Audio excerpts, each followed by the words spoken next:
with the, actually from the borough of Burgesses also. It just came up from last year because of the congestion, how many people that were down there, and then making sure that we can respond properly to everything. So when we set that meeting up, we set it up with the chamber, together with the fire department, the representative they had at that time, myself, and also the deputy chief. We did identify areas that we can put parking, no parking area, someone's up the night before. And by doing that, we can also have, help with the flow of traffic, but also putting up some barriers that will go on the corners of some of the roads to allow the fire trucks to pass and turn. And we just wanted to be very comfortable with the fire department was comfortable with what their ability would be to respond to anything. Also, the working with the chamber for the parking lots, let them know when they're full, to let our officer know. We put out for 2 officers to be hired that night based on the volume. Again, because there's another event going on at the Land Gold Parade, which you'll hear about tonight. I don't have confidence we're going to have the ability to fill the 2. So I'm doing 1 and to be an orderman if we can.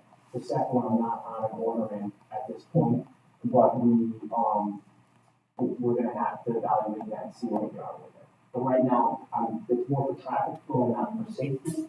So it was a safety concern that we ordering in up to. It's not a safety concern right now. This is more of a traffic flow and getting the feel for it. So we're very appreciative for spending the extra time to come here and to update us on what's going on. And I wish you very successful. Thank you. Appreciate it. Any other reports from the public? Any correspondence?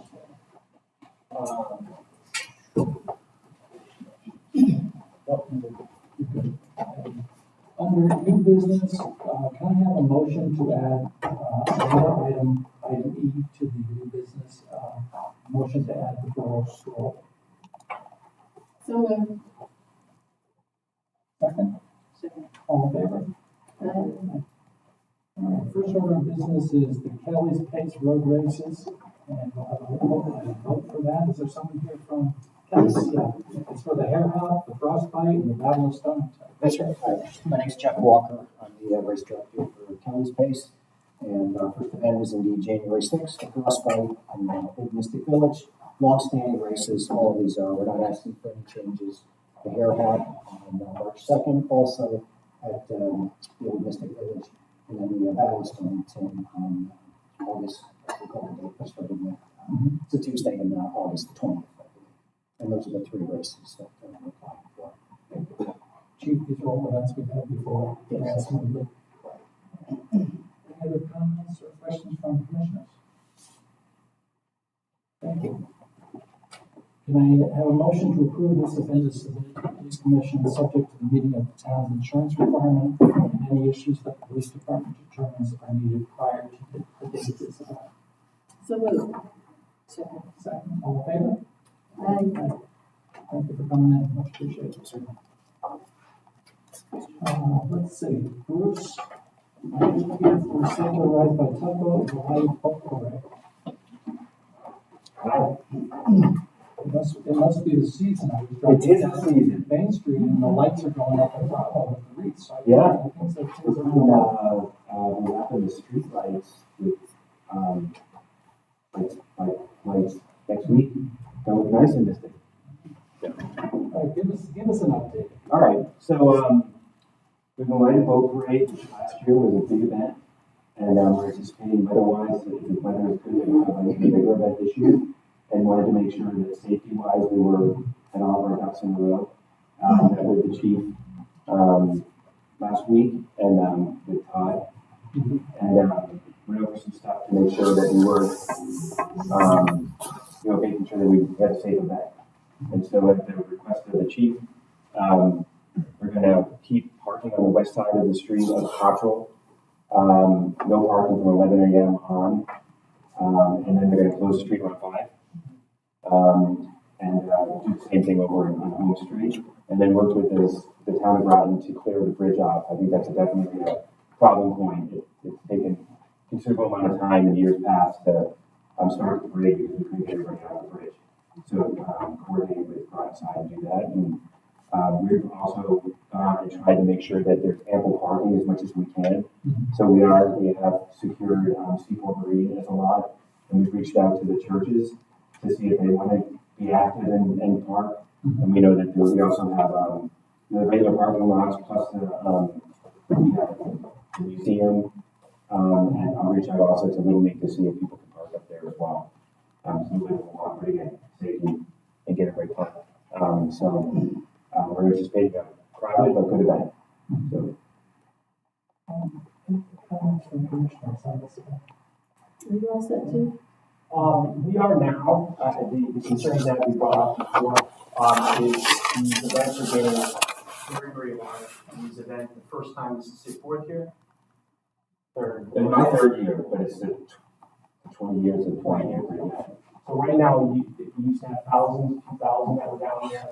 Last year was, a very big surprise to us. We had, approximately 15,000 Yeah. that were down there. That became overwhelming to the officers, the amount that we had there. This year, we have to set that up. We're setting it up on the river. We've done things for, keeping people off the docks. We've all mentioned that before for other events. So we have to add more officers. We have to actually have Cottrell Street. We're doing some things with the town to have trucks come out to be at the end of there to make sure we don't have cars that can go down. I'm working together with some outside law enforcement agencies that can provide more support to us, which I think the board and others are with that. But we're really working together on this operational plan to be able to handle what's anticipated here. What do you anticipate a possibility of being? I think 20,000 plus. I mean, last year we had 15,000 following the Facebook event. That's how it ended. And right now we're at 30,000 following the event. And that itself is, that's huge. That's not something the police department alone can handle. That's why we really have to, this event has been moved up to a C event, and we're gonna handle it that way this year. So I don't have any concerns at this point that we haven't addressed. So I'm very comfortable for that portion. I think keeping people just pedestrians on Cottrell Street, just pedestrians on Elm Street, making sure we can't have vehicles drive through, making sure we keep them away from the river, and have our communication levels open, I feel, much more confident unless we have we have cooperation that we have. I appreciate everything, the conversations. Yeah, we want safety first. Yeah, and Bruce, just following the wave of the new Hallmark movie and Mystic and Yeah. in the limelight, I'm certain that we're gonna have a much larger crowd than we had in the past. And I think I echo the chief's concerns that we have to be ready for. Absolutely. Yeah, and what's been very helpful is the parking, having all that parking, giving people a place to go. It's one thing to put everybody in the area, it's another thing not to allow them the ability to flow through if they need to with their vehicles, be able to walk through, and be able to know where they're gonna park, and you're addressing that, so thank you. Great. Thank you, Bruce. Thank you. Appreciate it. Thank you. Yep. Can I have a motion to approve the Santa Rosa Tunnel and Light Parade as submitted to the police commission, subject to the meeting of the town's insurance requirement and any issues that the police department determines are needed prior to the date of this event? So moved. Second? All those in favor? Aye. Thank you, Bruce. Thank you.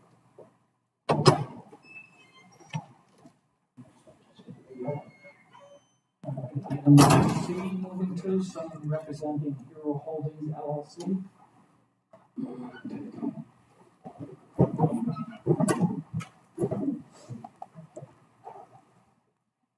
Welcome.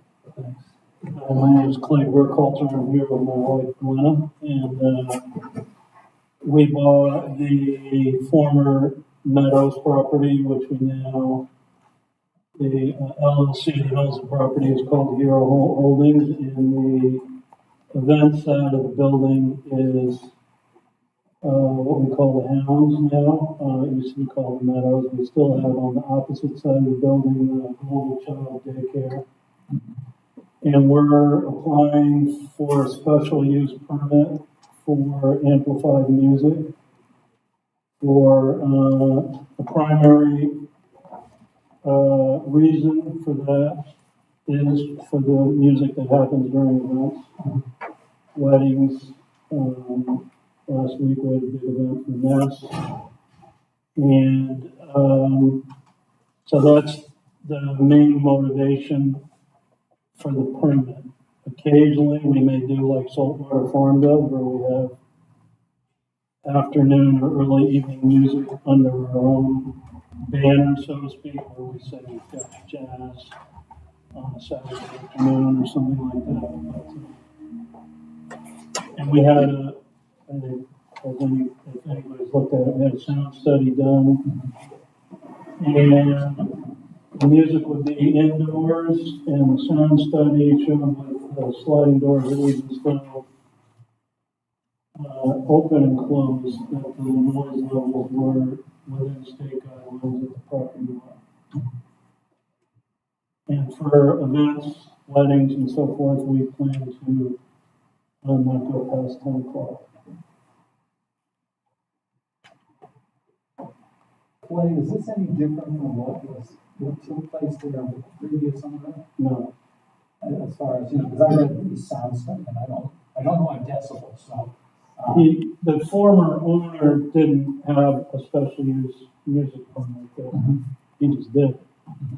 And my understanding from the town, because I also co-own 2 restaurants, and one in the borough being under the jurisdiction of the boroughs and all of that. The one in Mystic, where we in the past had music until the town said we couldn't do that because we didn't have a permit.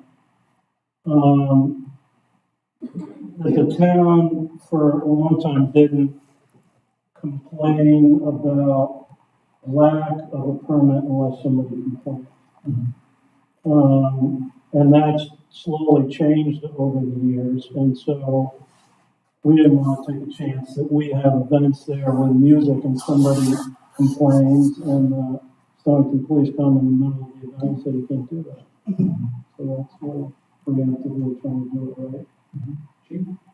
Not having a permit and violating noise ordinance are 2 separate things, so you're having a permit in place for that. And when you get a complaint, it just goes by where the town ordinance is, it's going to be 10 o'clock. Yeah. And that's the level, prior to, and we're here into it. And that area itself, we don't have any concerns when it comes to it, so I think you're going about the right way. Thank you.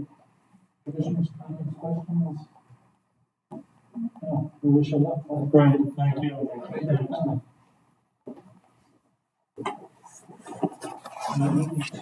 Item D under new business, we have the planning and zoning special use permit for Fair House of Connecticut. Do we have to take a vote first, Oh, I'm sorry. as the auditor can see that we don't have any traffic or safety concerns? I'll make that motion. If we have no concerns regarding traffic or safety, and would like to convey that to planning and zoning. So moved. Thank you. Second. Second. All in favor? Aye. Thank you.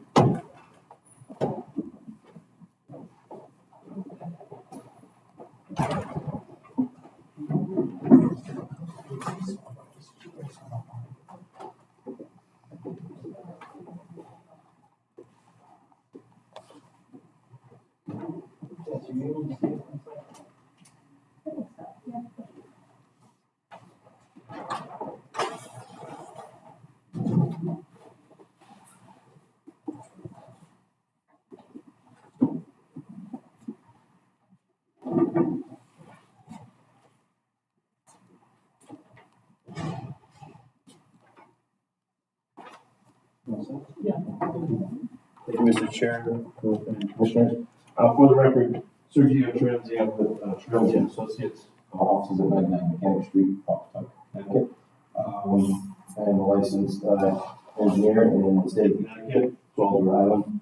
The plans and the submittal package that's before you this evening was prepared by my office and my responsible charge.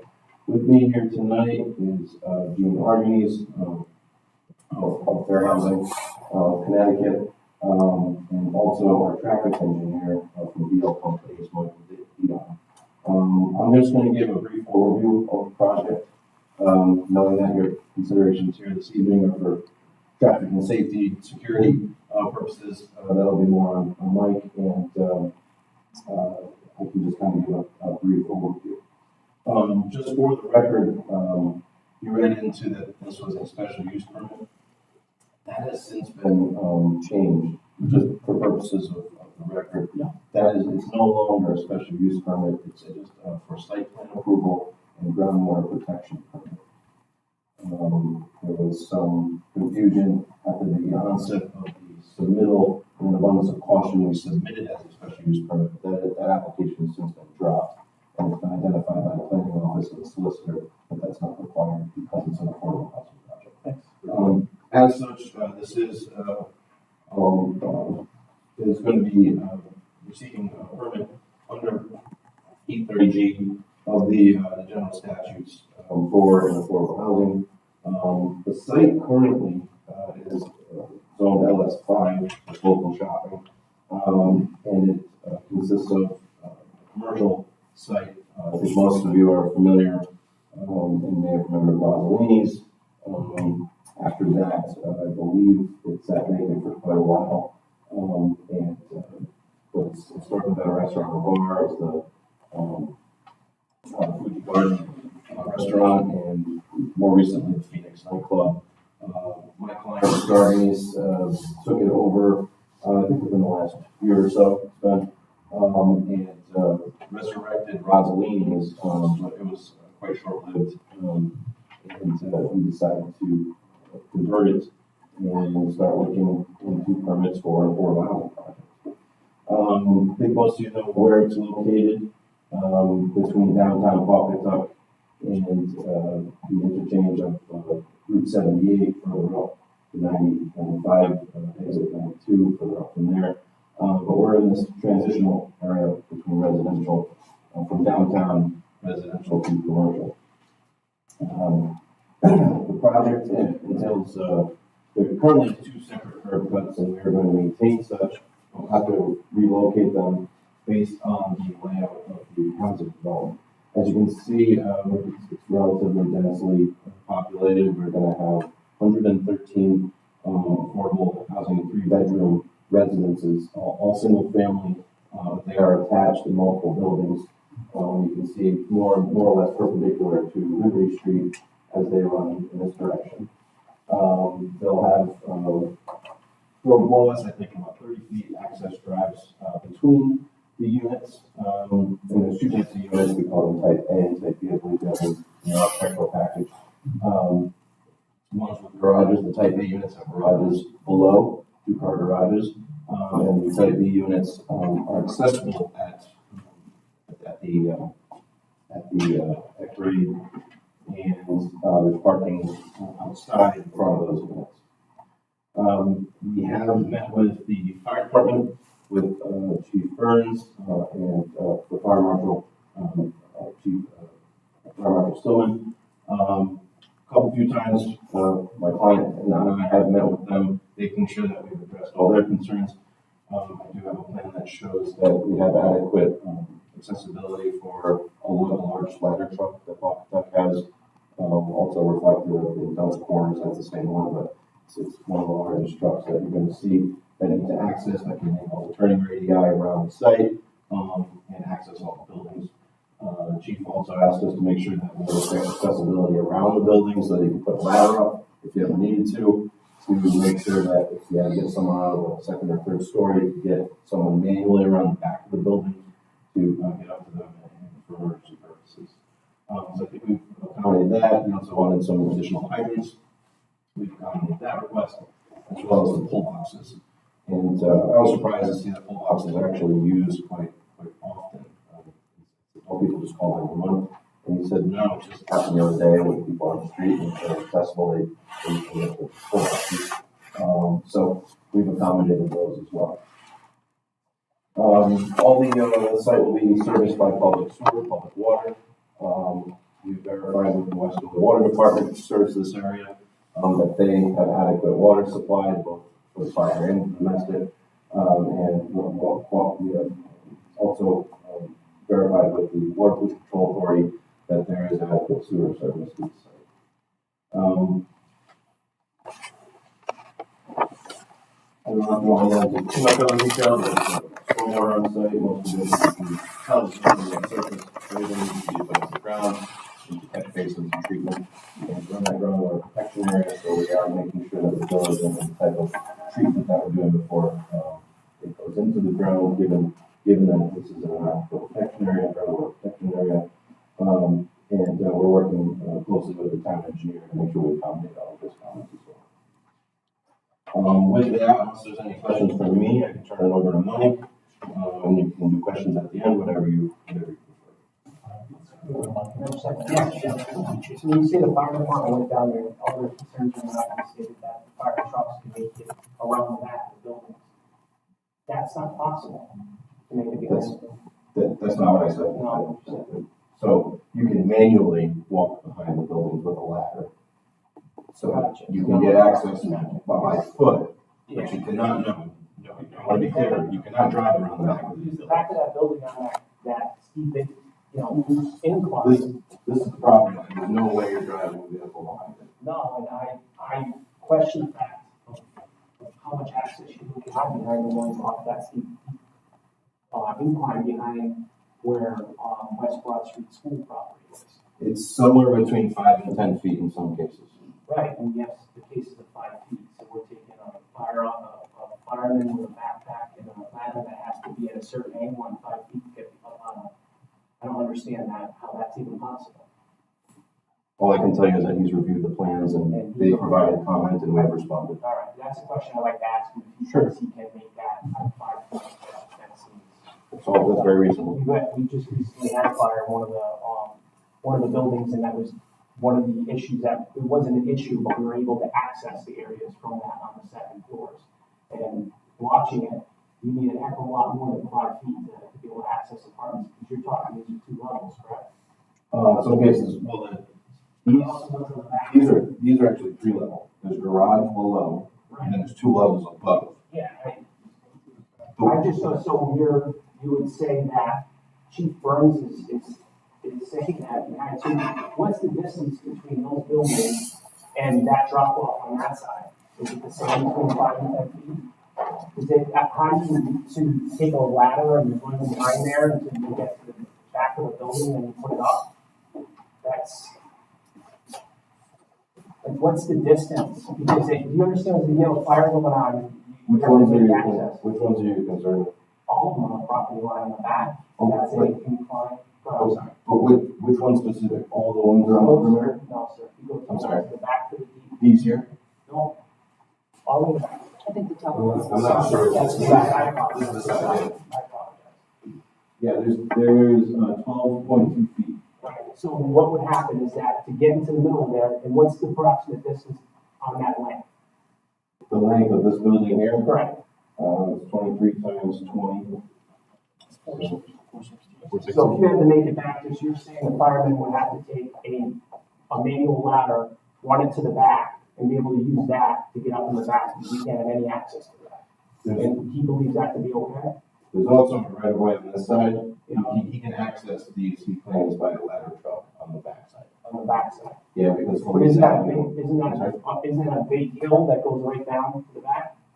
don't think so. There's a hill on this side. On that side. Right up the corner of the green place. So just to lay it out from my understanding of the property there and the access you're talking about, It's relatively flat on that side. and I'd just like to have a meeting with him to see if we fully understand what's going on with that, because that's a huge concern. Especially the ones on the side of West Vine Street. Which ones on this side or back here? That one should be West Vine Street property. This is West Vine. Yes, the town of Westerly owns the property to the east. Right, And then but that's a West Vine, huge decline This is- off the property there, isn't it? no, it's the opposite. It's the opposite. Gotcha. So actually, these are gonna be built into the slope, and these actually are 2-story from the back. More or less. Some of them are, these will still be 3-story at this end, but at this end, they start to climb up in this area. Yeah. So those actually, they look like 2 stories from the back. All right, I would like to have the opportunity to talk to him. That's the only thing. Thanks, Sergio. As you said, Mike here on PR Companies. Professional engineer, professional traffic operations engineer. I think you have 2 copies of our traffic study because we trying to start our all poster coordination, and we sent another one just this week. But I do have a Cliff Notes version of what I would have done for presentation if I had a PowerPoint with them here. Unfortunately, we have 6 copies. Just because it's, it's not the most exciting thing to talk about. So we did do a traffic study for this location, and what we're looking at and why we do it is to determine if there's any safety issues or if there's going to be any impact to the traveling public that's already out there driving around. So what we do is we typically would look at the new build and the building condition. What's going to happen without the development, what would happen with it. One thing we didn't look at was what would happen if the hotel was occupied, and not the hotel, the restaurant was reoccupied, because that was just, it's not there, so we want to replace it.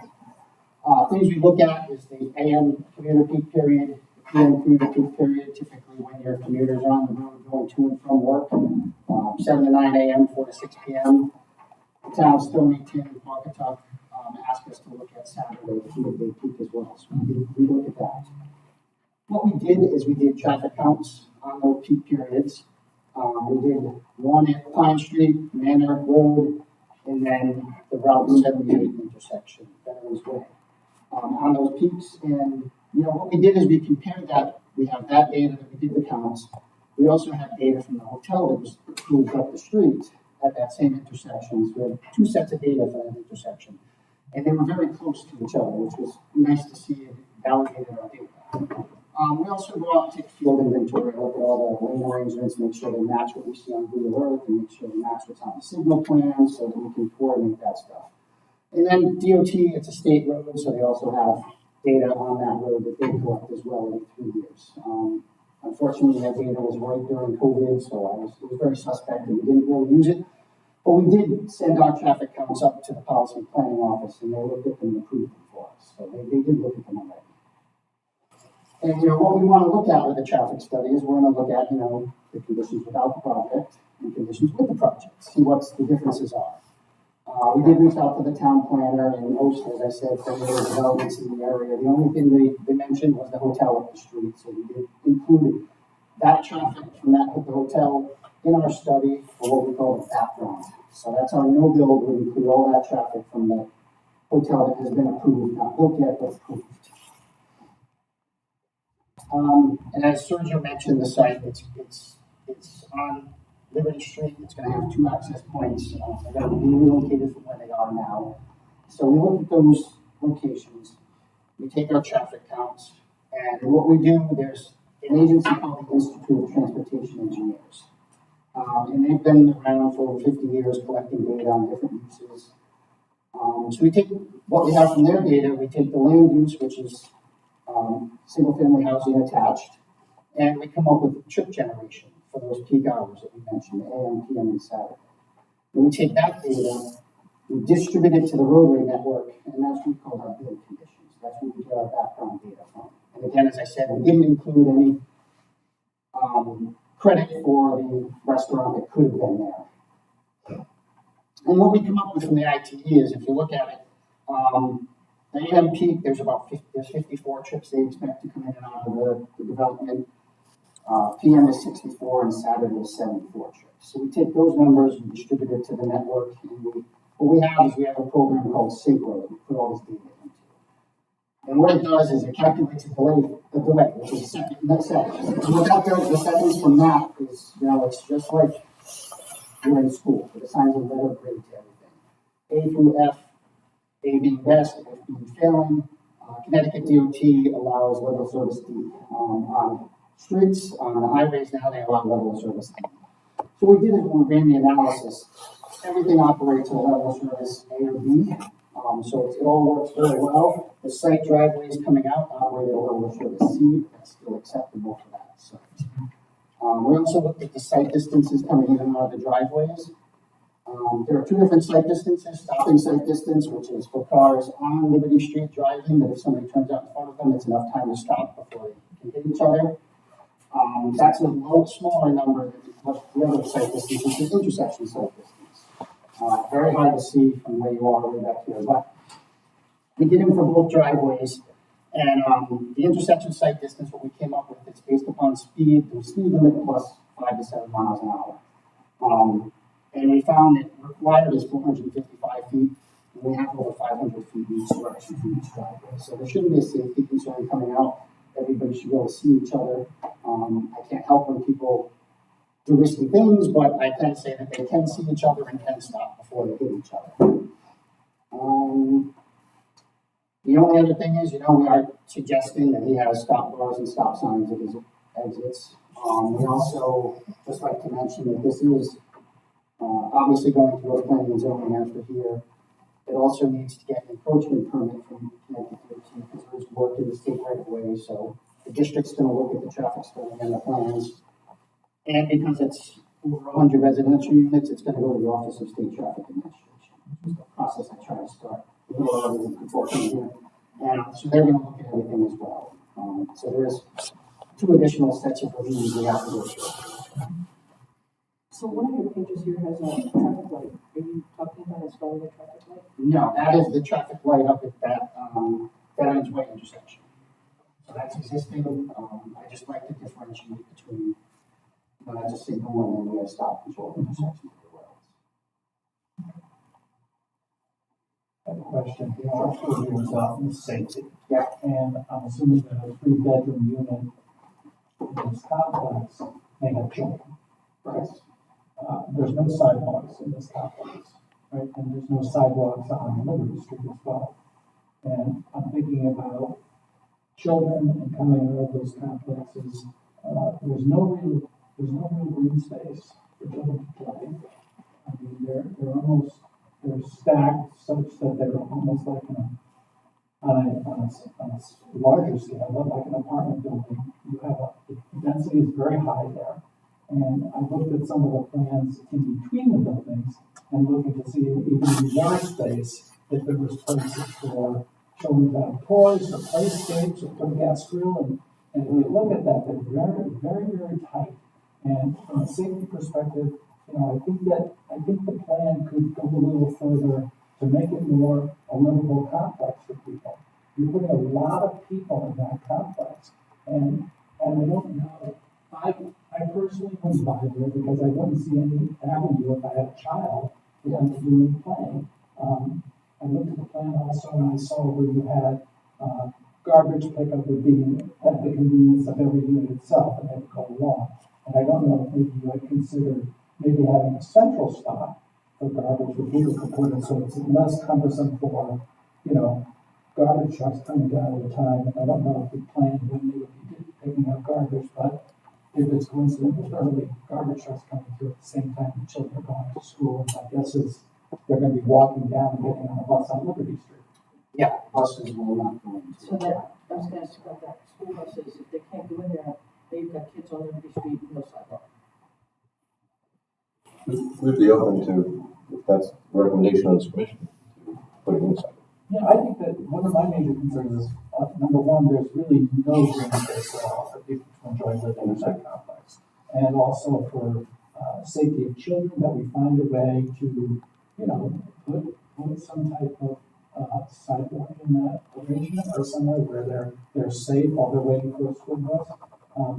I just think the way it currently sits as a recipe for some disasters and difficulty when we put that many people together and we put drains on our police department and our emergency responders that they're going to be in and out of this complex all the time. So I have some reservations on things that need to be done, and certainly we're open to listening to some solutions that we may offer and you guys can come back with and find a way to make it a wonderful project, because we're all in favor, I'm not going to speak, I'll speak myself, for an affordable housing complex. But when we get into a situation with this situation, I don't know how the quality of life is going to be satisfied for people buying into those units. And then getting to a point that's not our purview, but then I do real estate work, how many of those are going to be bought for investment and just used for rentals? And then you have a compounded effect, and you have that much density and that many units in a very small area. So those are just my comments. Just to say one thing on what you just mentioned about that. I don't understand how it's not thought that in 3-family homes, the buses aren't going in there, and then where are the kids gonna go? And you're suggesting that, well, if you suggest put sidewalks, and well, shouldn't that be something part of the plan? You have 3-bedroom homes, no children you can densely there, no buses can't go there. We fully understand that Route 2 and 78, how busy it is there and how fast it is. How is that even close to responsible to put a plan together? And I'm not trying to be disrespectful on it, but I should be looking at that you've looked at the fact that how much is people that want to get out and walk somewhere? There's nothing. You go into a road and roll into another road. How is that even close to safe? This is kind of like, it's not just that one topic. It's not even proof ready before it's presented. I have a lot of things to go on, but just that mere fact that we would even consider having children, still houses the kids, that are going to be there and go to school, and there's nowhere for them to go. I don't get it. Could you give me a little more time? Yeah, so.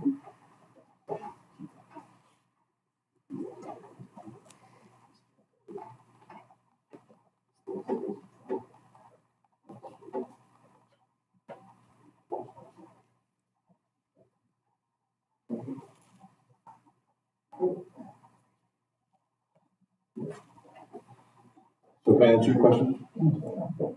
So, first of all, in front of these homes, we are going to be doing stamped asphalt. So that is an area that's delineated more or less. Yeah, it's still a road. It's part of the road, and you can travel past it, and it's going to be accurate, but there's going to be a visual delineation with the stamped asphalt, which can be put in color. So that is a haven for people to walk. Gotcha. Keep in mind that there is, 30 feet between those units. 36 feet between them. The typical road is 24. So you have actually 12 feet there. It's going to double for other things. We're very compact here, but there is a place It's for going to people double for parking, it's going to double for garbage, it's going to double for any of the guests that come in on a 3 general guest parking. That's And you're going to force all pedestrians, all kids onto the roadway. That's what I see on it. Understood. Yeah.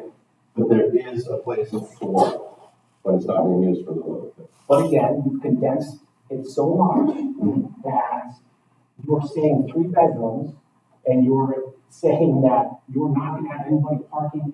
I believe the police department will be down there every day for parking complaints, for the ability people not being able to walk in the road.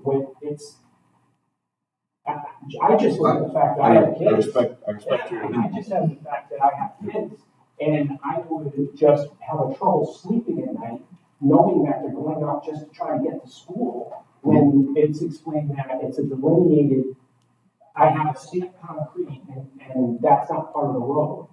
It's really concerning to me that we would allow children to be involved in the neighborhood that there's just nowhere to go. I know what's gonna happen. You're gonna have, it's human nature. You go to a cul-de-sac, it's human nature. They park all the cars outside their driveway if they have it, they put them all in the cul-de-sac. That's just what happens here. There's nowhere for anybody to go that's a pedestrian. There's nowhere for anybody to go that's on a bike. You're adding it to a roadway. Yeah, it's perfect for a car to walk to, but it's not perfect for someone to walk. These all do have two parking spaces per unit. That is recognized. But staying along those lines, you had however many trips it was in the morning, what do you say? 54 trips in the morning. 54 people leaving in the morning while the kids are walking to the two. Our place that we've told them that it's pay attention to stamped concrete. It's very concerning. Understood. We appreciate your comment. The other thing is that we intend to speak to the DOT about having a spot out front for a bus place for a bus to turn off, the kids can catch the bus there. There's actually a widened area. You can see Route 2, it actually reduces as you get into town. and it's wider in this area. We'd like to utilize this space, however, DOT won't talk to us until the town, gives us some high sign and Those two lanes are there to be able to access 78, correct?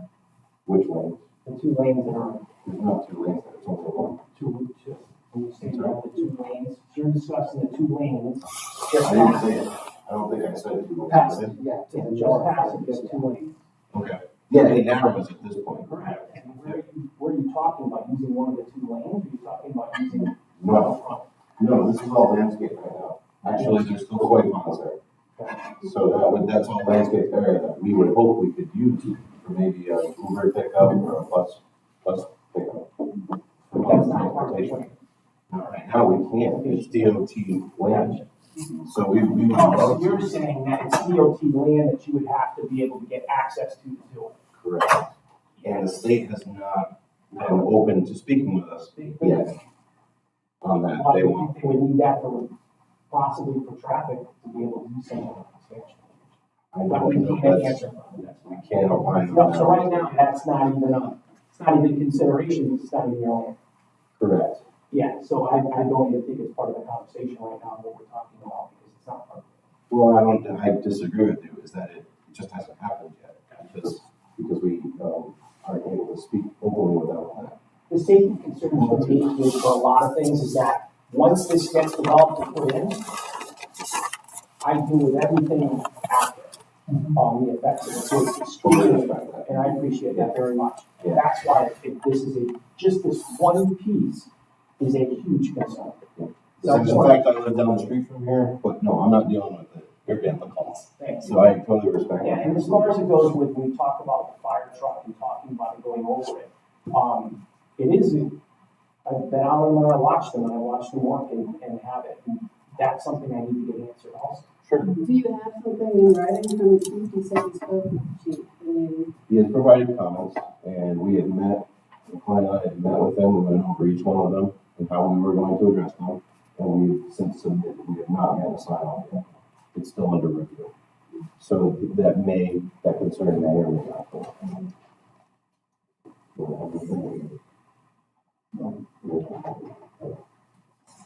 Are there any plans for how you're actually gonna regulate that it will be truly like 2 vehicles per unit? So if you have a household that has 3 vehicles, how would that be handled? It's gonna be it's gonna have to be an association because there's common elements to this plan. If the town does not take over the roads, those will have to be maintained also by the association. So that's the other aspect we've been also in close conversation with the Department of Public Works on that. So now everyone will be limited to those 2 spaces, to each one of the units. That's what's really about. Situations with oversized vehicles for the units that have only a garage option? I believe the garages are 16 feet by 8 foot. So they can handle like a large vehicle? I believe so, yeah, because they're tall enough to. They're very narrow, 16 feet is not, but it's. Right. In which case, what would be the alternative in that case for that particular unit in terms of their parking? It would be relegated to one car if that's all it could fit. The other option is to parallel park in front of the units. But that on the cobbles, on the concrete, the stamped concrete, so now you're. So that's like parallel park solution. You could, as an overflow. And then you parking, made yes. it, if you have multiple people parallel parking, now that's not a straight walk. Well, if you have 3 cars, that's quite a bit. But I'm not. You got 2 Necessarily, kids but and three 2 doesn't people working, that's cool. with all due respect, these are starter homes. I mean, Yeah. this is affordable housing. I don't think people are gonna have 3 cars with all Yeah, due but what if respect, it's not but. family, what if it's 3 roommates? I think it's gonna be really important to have a Can't high control standard everything. for what That's we a- I know, we do. want These are good If I could considerations. just finish a point real Yeah, quick. go ahead, It's gonna be very important for the commission to understand the standard with regard to HRUG is very high.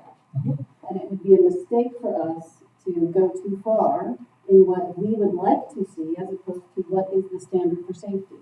Because otherwise we are risking trying to send the town into a lawsuit, which is a mistake. In the event that there is an 830G lawsuit, the preponderance of evidence has to be presented by the town that there's a safety concern. It can't just be our opinion or our thoughts about what we'd like to see. So I think we should really rely on what a standard is.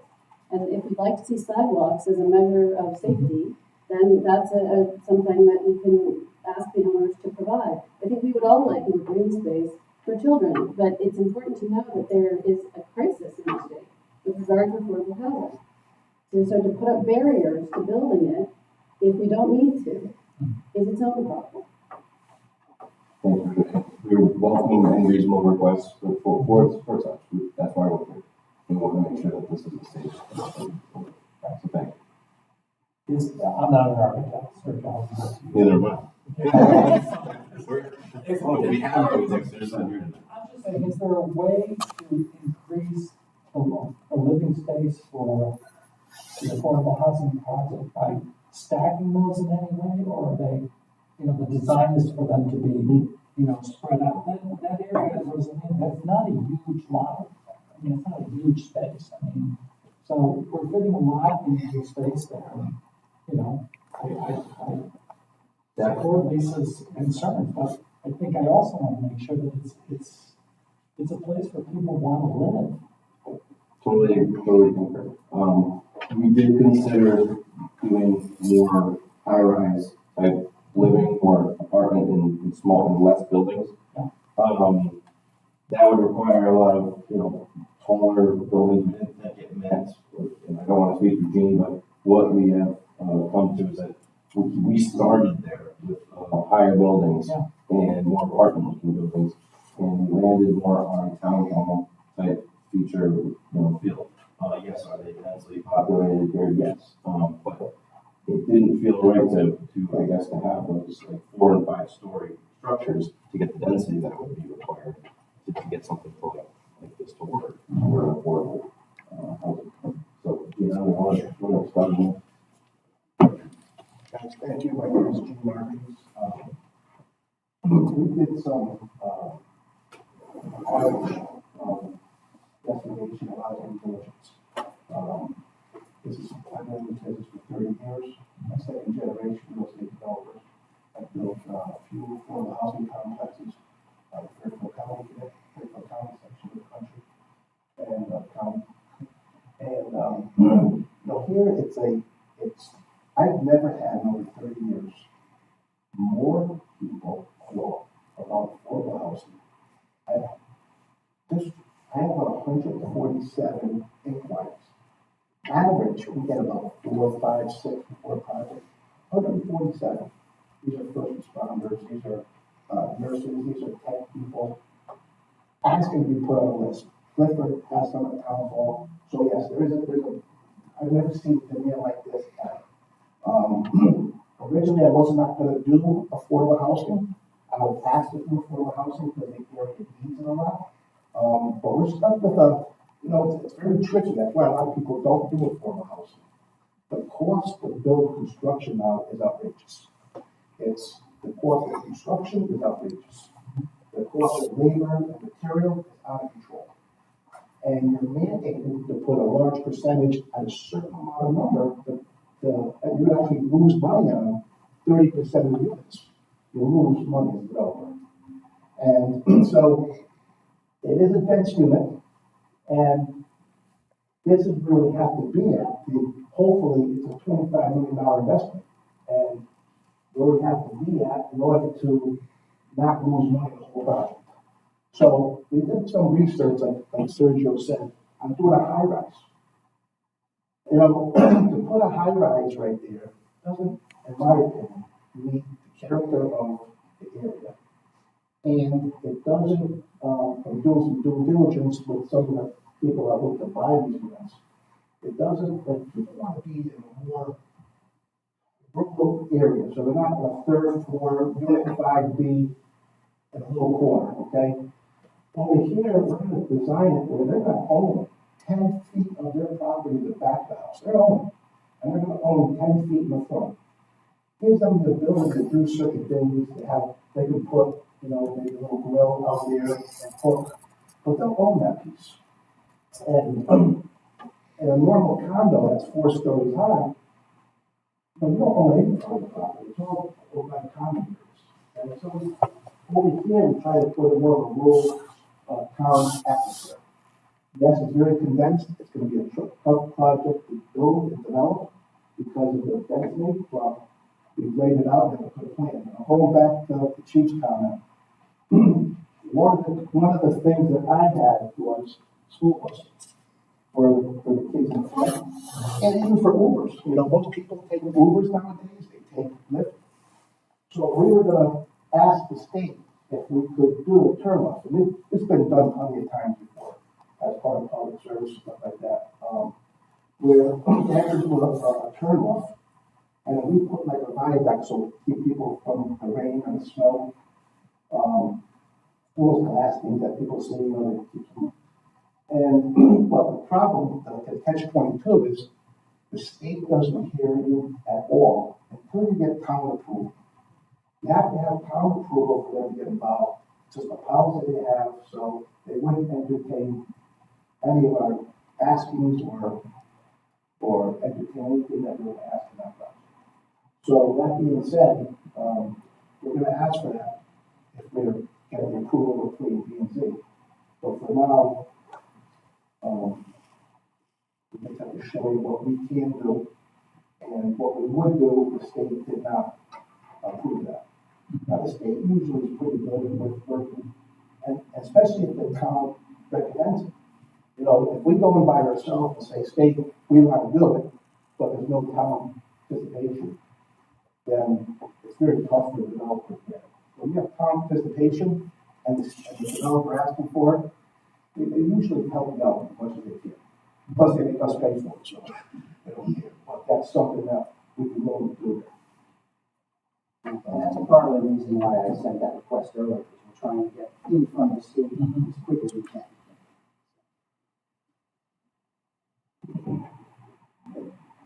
Gene, I'm running this on, where would guest parking be? Is there, What we did was, I wanted to meet a project like this, as soon as it was that 8-30G. Okay, if this was a regular one coming to the town, we meet and actually exceed the standard requirement by planning and zoning for parking, a project like this. So we're exceeding the planning and zoning guidelines on parking. That being said, we have actually parking spots parallel across here. We have these parking spots here. We have extra parking spots here. So we exceed the parking. You know, and that's very tough to control. You know, towns put in their how many parking spots they're required, but like I said, you know, you can never, you know, control, no matter, even if you do a shopping center. You know, say this many per square feet, but how do you control that? What we did here, we actually exceeded the town's requirement on parking spots. I think it's important to note as well that as a rule with affordable housing, the parking that's required by planning and zoning far exceeds the demand. That's true across the state. People do not own cars the way they used to, especially people who are in affordable housing are not as likely to own 2 cars in a household that owns 3 bedrooms. Right, but this is what common sense says that, well, if this was not affordable housing, it exceeds the plans of town requirements for parking. I believe the state actually is going to 1 car per two-bedroom household for affordable housing. And up till now, we've been doing one for one bedroom, 1 car or parking space.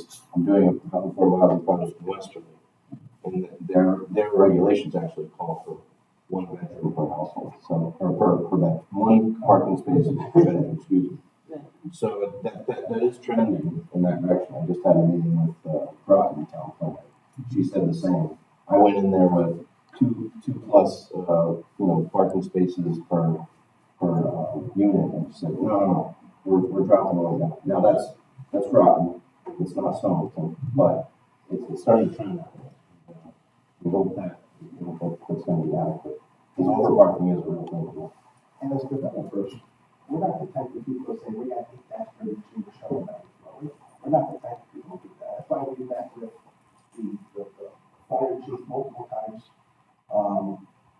the comments. And, you know, we took the comments and we added the stuff to it that we needed. You know, we actually moved some stuff around for it. And we went to ER, architectural review board. Designer review. Yeah, and they made some comments. We actually changed a couple of things with architectural and some, especially if you do landscaping. I mean, if I had the ability to put more landscaping and make it greener, by all means, I would do it. But there's actually a fine line, based on the cost of construction to be able to deliver affordable housing than actually putting up half acre of beautiful green space, open space. So, you know, that's the offset sometimes, is the cost to make it happen. So, it's a tough, you know, mix. Most people want to see green, I get it. If I had it out, like I said before, I would love to put, you know, playgrounds for the kids, you know, playscapes. I'm not saying that the green aspect, I'm saying when you have it that condensed and you don't give anybody an outlet, that becomes a safety issue for me. You don't allow people to get anywhere or do anything. That's a problem. That becomes, when you have an apartment house that has a parking area designated, they park there. But when you tell everybody in front of their units, they're all parking over the street in front of the units, and it's hard for people to get out of it. You look at the renderings, you walk out of the front door, you're almost in the roadway. You're right there.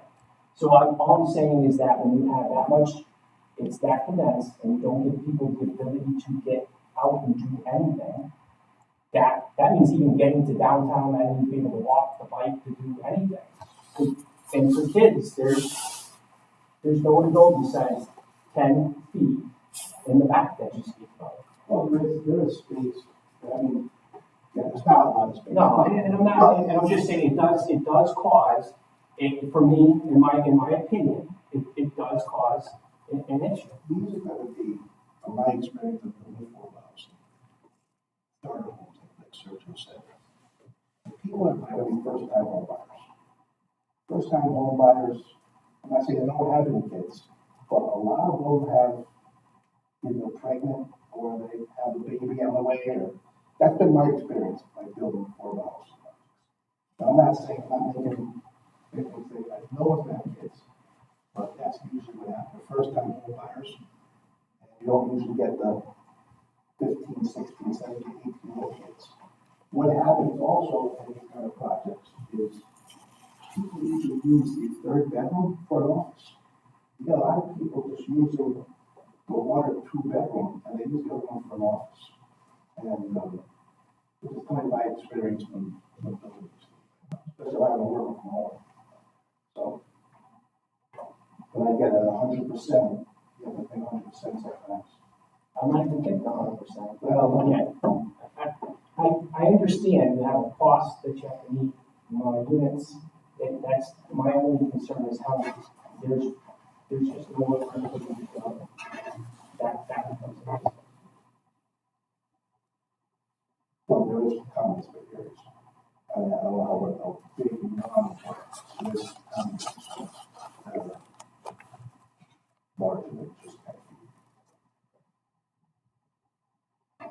And how long does it take to drive to Wilcox Park from the site? That's a Google 10 it. minutes? It's gotta be minutes away. Yeah. Downtown Pocketuck is not far away. So I It's think, probably 5 minutes away. In denser places where people with kids, they have to take them somewhere. It's not You ideal. also have White Rock Park, skate park, fields up in West Village. But also, In the other the direction. this property, they have the store with the playground. They closed that though, to the public for a while. The store closed. The playground. Oh, it's a playground closed, okay, I didn't know that. 6 But minutes. they have.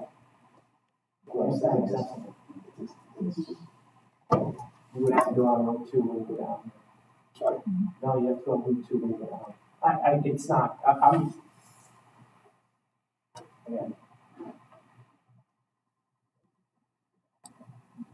I appreciate it. Any questions, Commissioner? What action is needed at this point?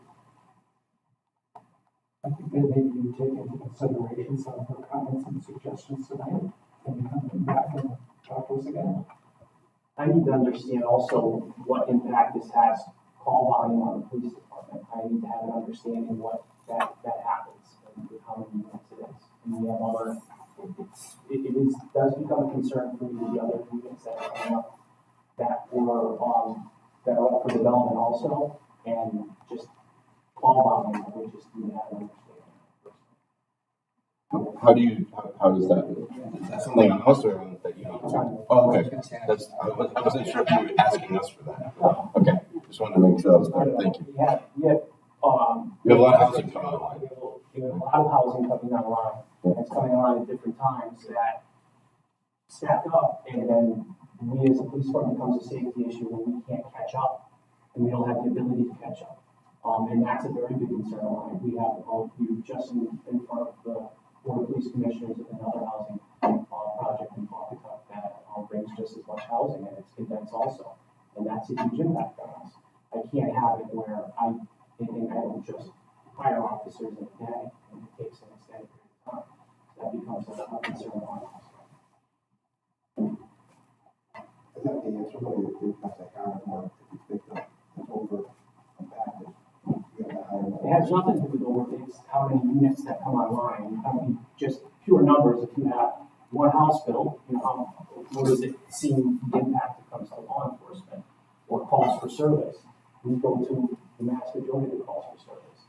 If I have two complexes coming out of over 100 units, that multiple people within the units because it's dense, then they're all coming online at the same time. Just for normal calls of service, it's a huge impact. And I have number of patrols I need, I have so many police officers that can respond to calls, that becomes a concern. I don't know what those numbers are in the housing areas that we have and units that are similar to it. Get an idea of how many units, how many calls for service we get from there, and it gives us that idea. We're just hiring a few officers now, it takes us almost a year to get that. I would be concerned with this thing at one time. The good thing is, it's going to take about 2 years.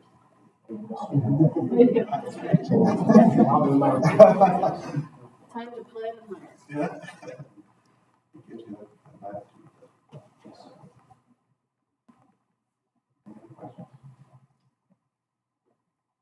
Thank you very much. Thank you.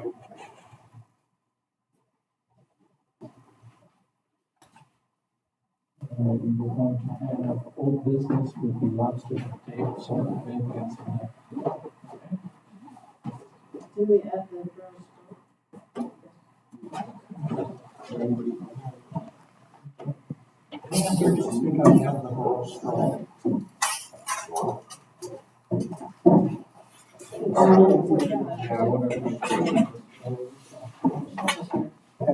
Positive note, Roger Mooney was broken in.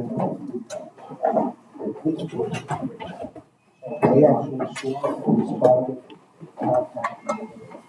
Told next group coming in, and they were not. I appreciate that. Thank you very much, sir.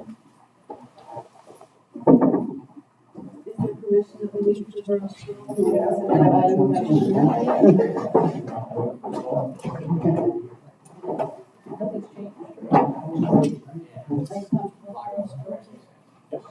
So I move in favor of approving the grocery. All in favor? We lose the vote for.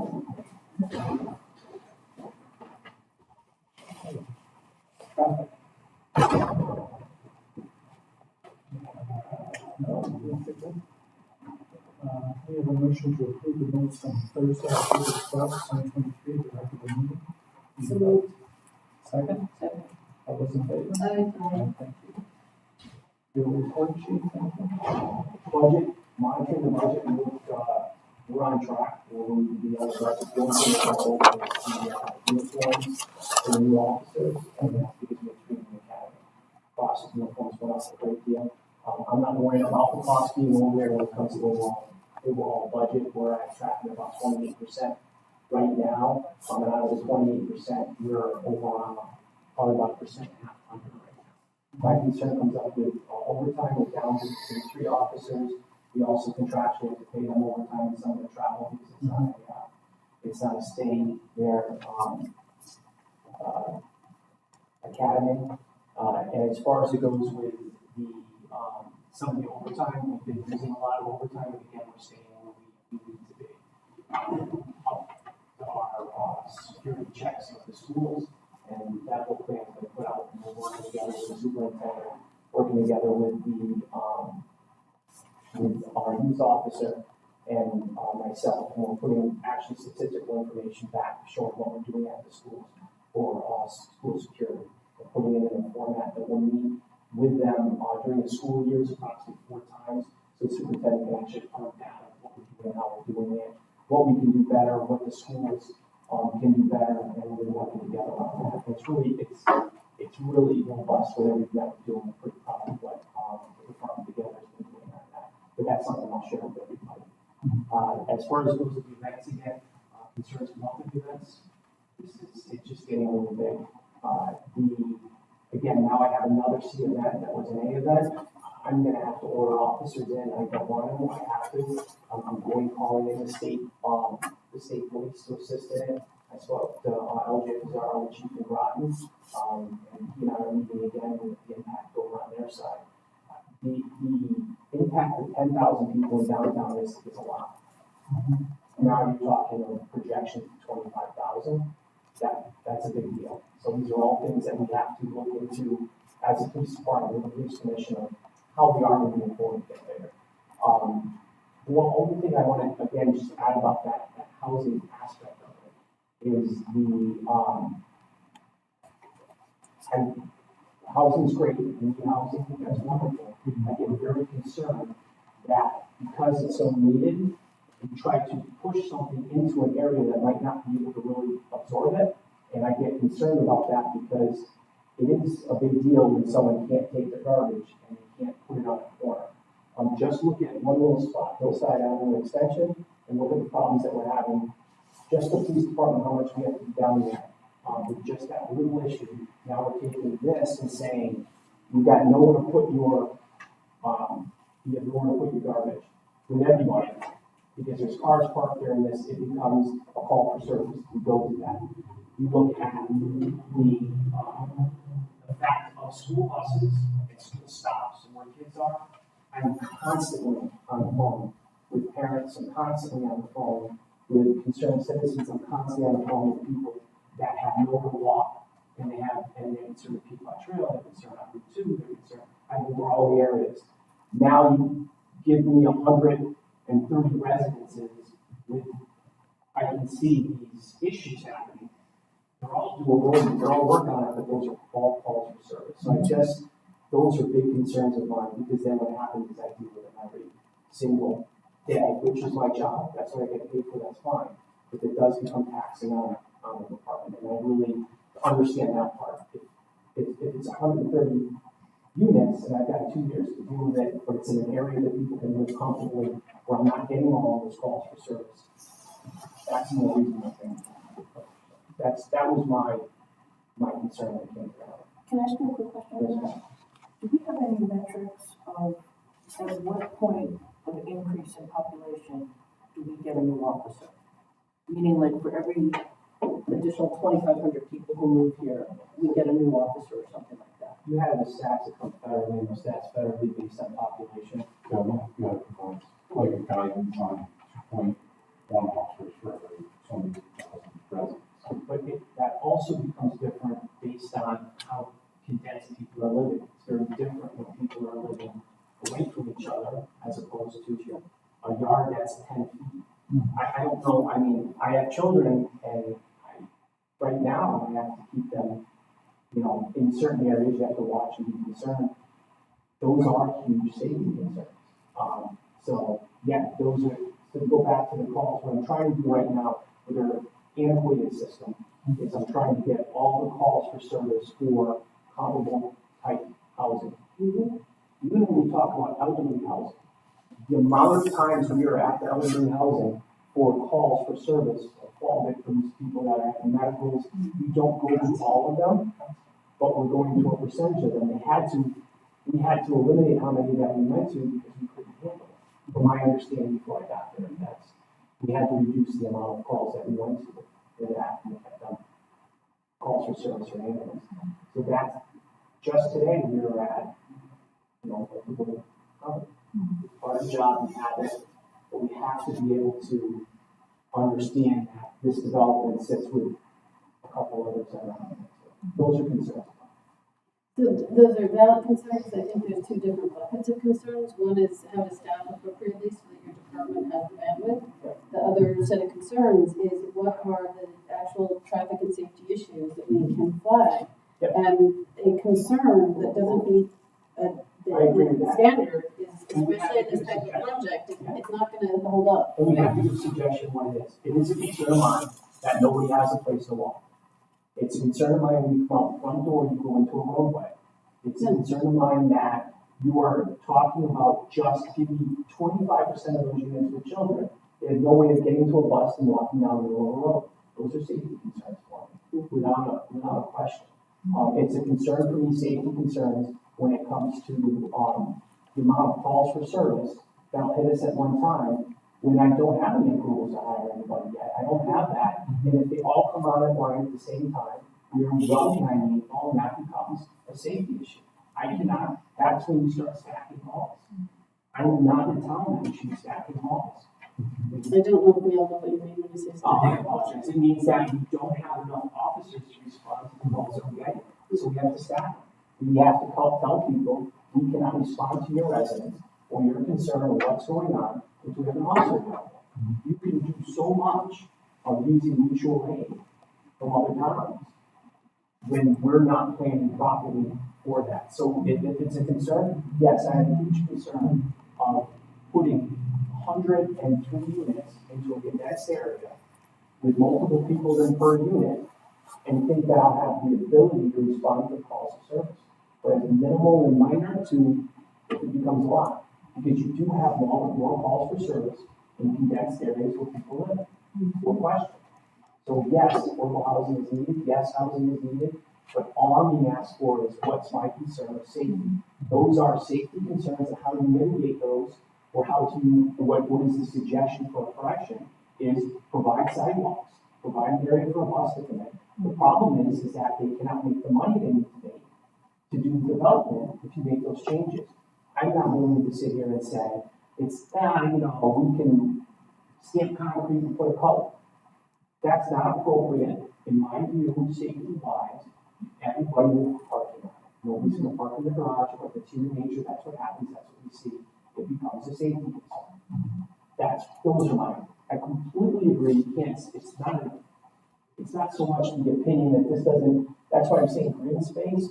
It's not so much the green space, so it's green and it's nice to see. You have to allow the family a place in a condensed area to leave and get out, or at least be able to walk to the downtown area, or at least those that you have to, if you don't, it becomes just a situation. It's tough. So yeah, those become safety issues, and not because I can't respond to all calls for service. Well, if you assume half the units have kids, and they're waiting for a bus in the morning, imagine the traffic while 30 kids We watch on a it. bus. We watch it here. We watch it at Tuesdays, and I watch it come over to the top. And it's not that I watch it; it's I get the calls. I get the calls of the concerns after COVID and having the changing of the bus stops. As soon as they change the bus stops, and you cannot take the buses and you can't put them into the neighborhoods because they don't have enough bus drivers, they can't do a timeline. We're putting buses on, we've got traffic, putting buses on areas with curbs. We're putting there on 27 in the morning when it's wide open and cars are going 50 miles an hour down. And we've got kids with bus stops. These are all things that become safety concerns. And it's not, and I'm not saying it because I think it might happen. It does happen. So that's fine. I think we just have to be very careful as to how we suggest things that we manage them. And then be productive, if at all possible, because the problem with affordable housing, and this is true everywhere, is that there is no perfect, and the costs, as they said, have gone absolutely out of all control. So you can't build affordable housing in the most optimal way that everybody would be happiest with. The money is not there to do it. And as a result, we are way behind the eight ball in Connecticut right now on housing people can afford. So this doesn't square easily, right? And your concerns are very fair, but the staffing one, we can absolutely respond to by planning appropriately and supporting you in getting the resources you need to do the hiring on the timetable you need to do it on. So that's one bucket of concerns, right? It's the other concrete safety issues about the structure of the project. That I think we just have to be very careful to be in an evidence-based space on what we are saying is acceptable or unacceptable. Sidewalks aren't required in Stonington, unfortunately. So there's a lot of places in our town that are unsafe because they haven't been required by P&Z.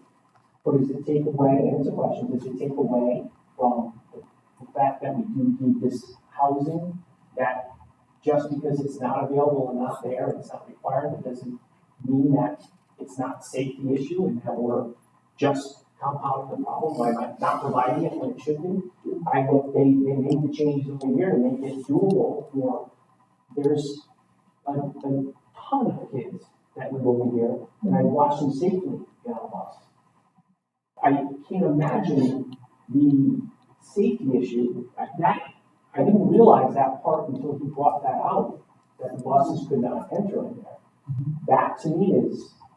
The chief, to be fair, they said they will go to DOT when they can, and I find it inconceivable that DOT would not want to work with them on creating that space for a bus. So I think we have to take account of what they said they were willing to do on that, which is important.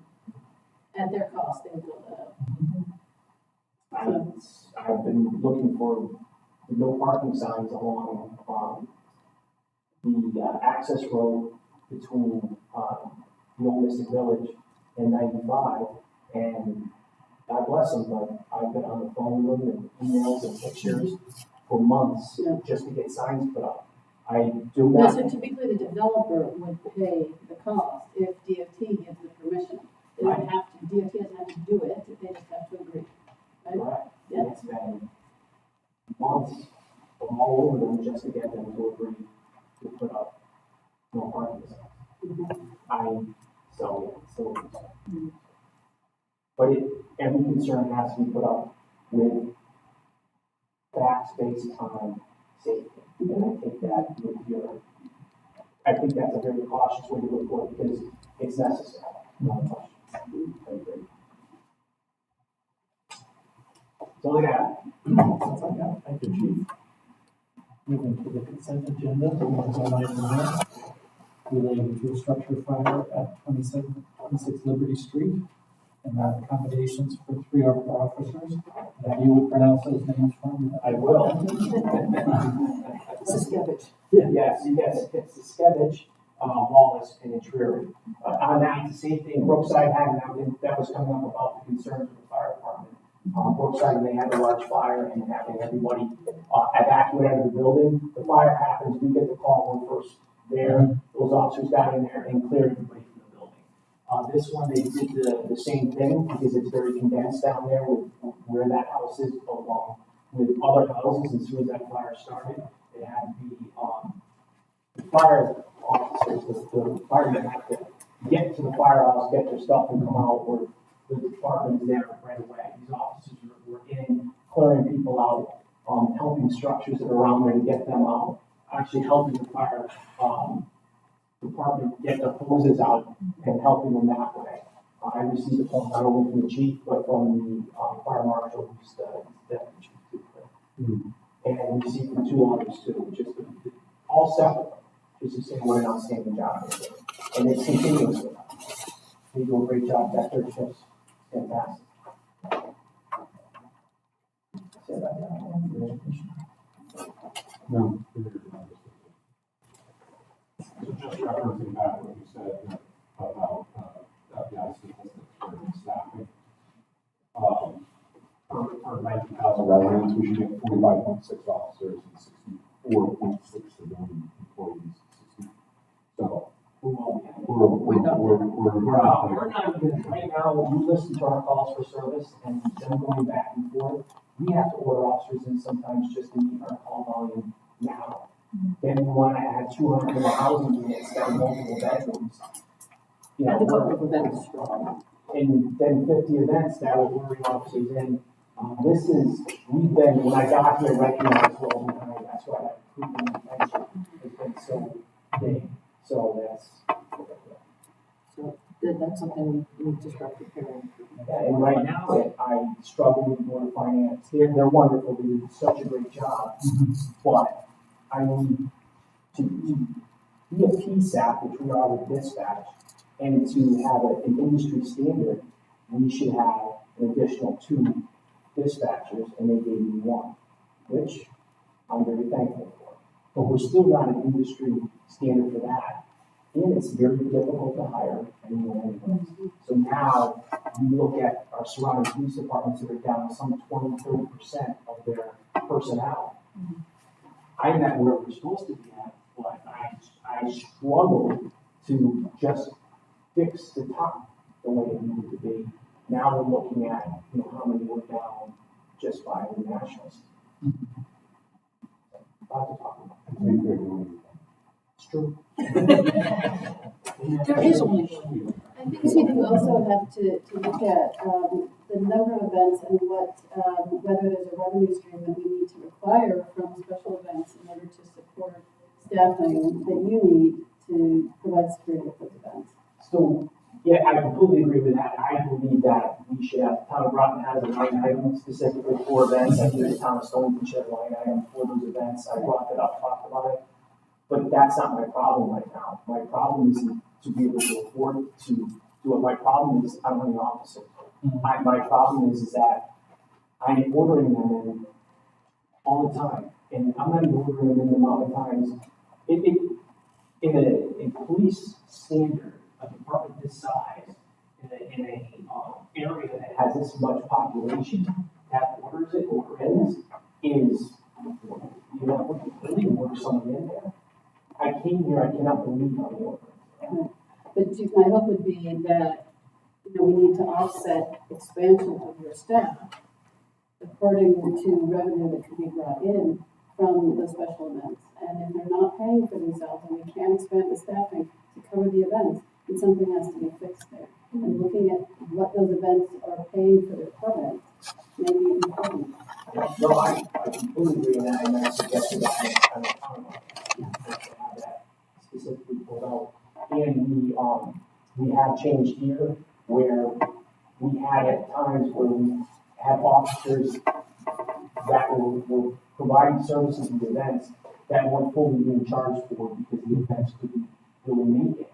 And that's not how I am. I'm charged by. They have to be charged according to what it costs. And it is. So right now, and then what happens too is that we weren't charging for boats, we weren't charging for boat fuel. We have standards to meet with that. We are charging for all of that. Yeah. And it happens. But Thank again, you for doing that. I'm not so much, I need to man that boat. And right now we have one roof down because of the police accountability bill. And the changes that happen in our reserve program, I don't see how we can continue where it is. And we have one reserve officer left. And that's a problem also. Yeah, and it gets the chief being able to attract select officers that want to come to a town that is somebody calling, it's mandatory calling. And that is because what happens that falls on the new officer. So we want to get officers that are, we have officers that have transferred to our department because they're experiencing these problems times 3 in the departments they were at, and they need a lifestyle change.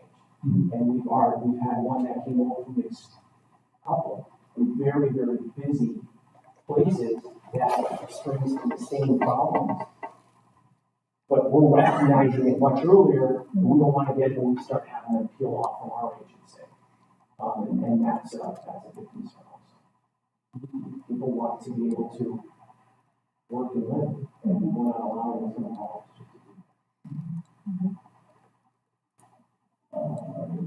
Before I ask for a motion to adjourn, how do you want us to leave these, chief? Right like that. Just leave them right there. Yeah. We'll make sure they're all set. Real quick on that, any concerns, changes? I know that they were free, that's why they're small like that.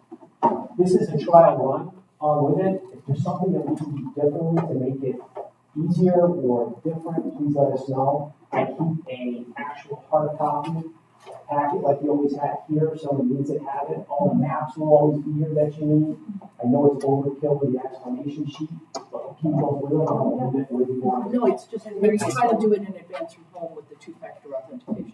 Gotcha. Yeah, So- and that will then work that, or she moved it like to her cell She moved phone. it to her cell phone, but that's still, if you're trying to log in, you Yeah, have to that's- text that out. is- Like, that is- say, that "Hey, is- you wanna log in?" That doesn't work, it can't be texting that. So Bill and I got it.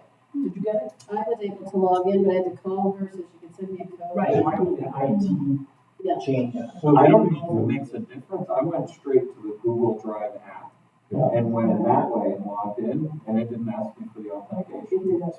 And it did So anyway, if you could just fix that. So we I'll can talk log to in. the outside IT company. Yeah. So, Yeah, that's, so I wonder, so I didn't really done it. I have, Right. yeah, say Google Drive, so like when I click on that, we adjourn. Oh, thank you very much. I'm all done. Motion to adjourn. So moved. Second. All in favor? Aye. Jen, should make it your- That was quite a frustrating. All in favor?